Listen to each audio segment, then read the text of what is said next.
I've worked in IT a long time and done a lot of different roles, but one thing I've never done is come in and created a cybersecurity program from the beginning. So with your skill set, your education, your certification, and what you do every day, I think you're the perfect person to ask, where did we get started? Oh, thank you. I guess really, like, first we need to know what's cybersecurity program. So it's really a structure or a framework that an organization designed to protect their environment. That program could include set of policies, could include set of plans like business continuity, incident response, disaster recovery. You need to understand also what type of regulations are applicable to your environment. So what type of frameworks. Healthcare is different than finance, in other words. Finance is different from retail, it's different from critical infrastructure, as an example. Each one have their own set of requirements. And then you kind of like have a set of controls or security measures that you want to adopt or deploy in the environment to protect the environment. So really looking at it as, let's say, a one page, you have the governance component, the policies, you have the plans or procedures that you're going to follow if there is a disaster or there is an incident. There are repetitive processes that you need to do on an annual basis, like your asset inventory, testing your backups, tabletop exercises, for example. Love tabletop. Yeah. And then you need to have a strategy or an action plan for what type of controls you're going to deploy, what type of vendors or solutions you need to have. So that's really how you look at it. So the first step to do in order to have a comprehensive program is start with a risk assessment. You need really to know your environment, what type of assets you have. Where your holes are, where the gaps are. Exactly. What are the crown jewels of the organization? Yeah. Once you know that, you will be able to perform like gap analysis. What's my current state? And what are the desired state that you want to go to? Once you know that, you'll be able to build a plan.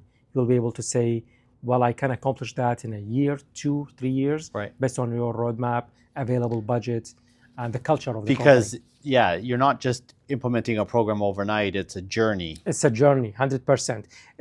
The way I like to say it, it's a journey with few sprints. So there will be few sprints that you can do, like low-hanging fruits that you can like enable right away, or you can maybe enforce as a policy. But overall, it's a journey, and it definitely depends on the size of the organization.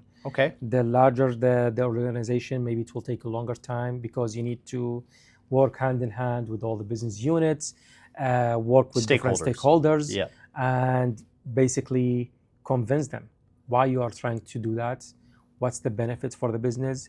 You are not trying to hinder the business, you are trying to enable the business, maybe enter a new market. Or maybe relationship management is probably very important in this. You are in the sales job rather than you are in the... Oh, so that's how does senior management come into this? So good question. Like way in the beginning, you need to buy or you need to get their commitment. Like the buy-in from the senior management.